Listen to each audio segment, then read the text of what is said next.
defensive and integrated. As your body strengthens, it allows your mind to become more clear, and you can enjoy the energy and vitality you deserve. Health is a function of participation. The more you isolate yourself, the sicker you will become. Finding your tribe, your community, allows you to participate and be supported by like-minded people. I am grateful and honored that Madisyn asked me to write a foreword for this timely and important book. This is a book to be with, to study, to stand in, with its questions, and to let penetrate your soul. David R. Allen, M.D. Introduction.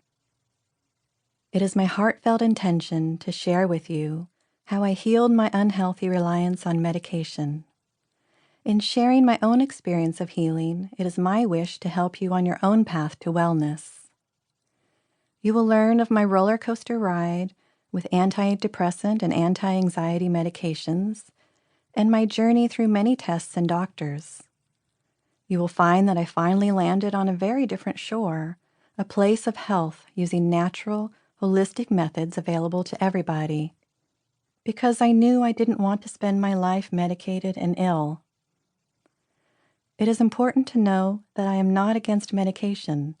I believe strongly in the myriad benefits of medicine and the medical community. I am grateful for all their work. What I am offering in this book is information and alternative choices.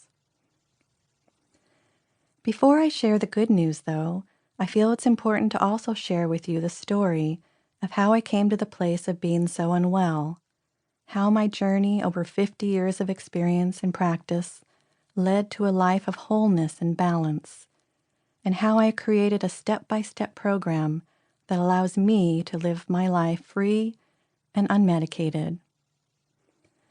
Often, it is through the personal experiences of others that we learn the most and receive the inspiration necessary to begin our own healing journey. My story from medicated to unmedicated. My depression and anxiety manifested because of unresolved mental health issues.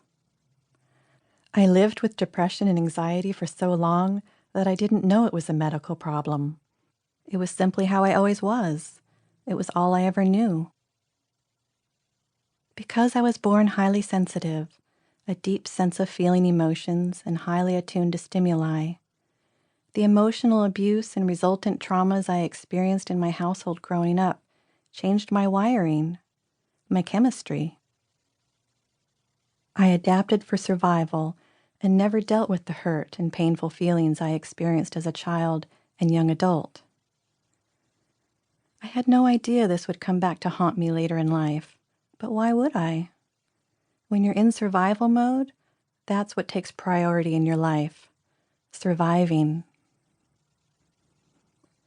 When I look back at my childhood, I see so many early signs that I was in trouble, and particularly vulnerable to being unwell. My body tended to react to mental distress with physical illness in one form or another. My first panic attack happened around 3rd grade. To this day, I remember lying in bed at night, thinking about death and what happens when you die. As I lay there thinking that I would never exist again for billions of years, the thought overwhelmed me, and I bolted upright in my bed, gasping for breath. The dreadful fear was unbearable, yet I could not turn to my parents. They never talked about these kinds of important issues. I could not depend on them for comfort. My father was intimidating and prone to outbursts of rage.